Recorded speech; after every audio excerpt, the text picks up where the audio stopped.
and because you didn't have enough to do, you started something new.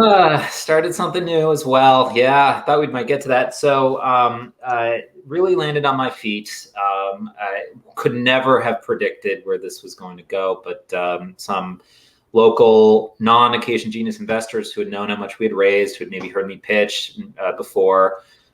So I guess I'd created a bit of a reputation in our community.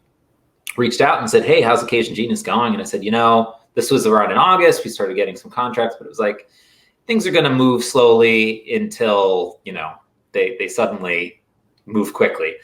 And they said, well, we understand that's your dream, but we've got this great idea in the fintech space, and we're looking for somebody to help us kick it off. We've got another founder who's got those golden handcuffs, right? They can't leave their company for a certain time. Will you help us kick it off? And I said, I'm not in fintech. But as we started to talk about it, the company's called Verdata. It's essentially a great fit for my skill set. It's an enterprise, B2B enterprise company that aggregates data from a lot of different sources, enhances it, cleanses it, standardizes it, and provides it via an API.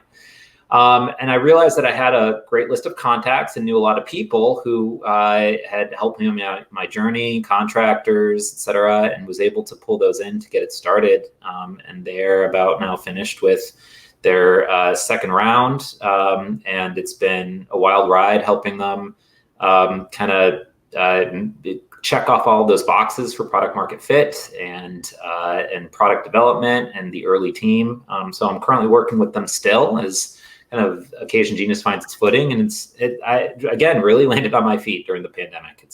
I think they say that entrepreneurship is one of the only places where you get to fail up. So every lesson that you learn is valuable to what you do next. And certainly I've heard investors say that they like people who have had failures because it means they're not going to fail in the same way on their dime.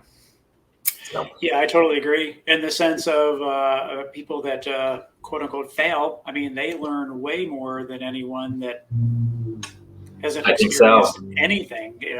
Yeah. How do you split your time? How do you stay? Do you like literally block time off on your calendar that I'm going to focus on OccasionGenius now, and then I'm going to shift over? How do you do that?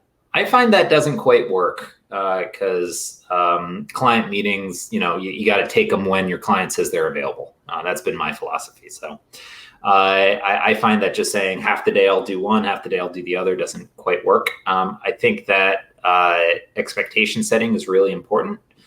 I think that, so I wake up at 4 or 5 a.m. every day. Early to rise, also early to sleep. I'm in bed by like 9. And that's because I find that from 5 a.m. to like 8 a.m. is the most productive time for me. There's no emails going off except for, England and India. There's less emails going off. There's no phone calls that are coming in. And I'm able to get into that flow state every morning that I just can't get into because of all the things popping up in distractions for the rest of the day. I find that the rest of the day is really me just executing a series of meetings, right? And hopping in, so the calendars I'll block off when I set a meeting for one, et cetera. And then any decisions that I have to make that day, because I've been up so early, I'll just say, great, I'll make this in the morning. And then in the morning, I'll make all the decisions based on the meetings the previous day when I'm fresh. And it really just depends what my focus is based on what the to-do list is and what's coming up. So that's how I've been managing it.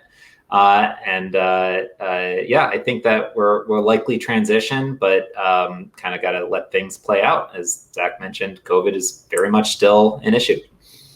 I've been directly involved within our entrepreneurial community for years.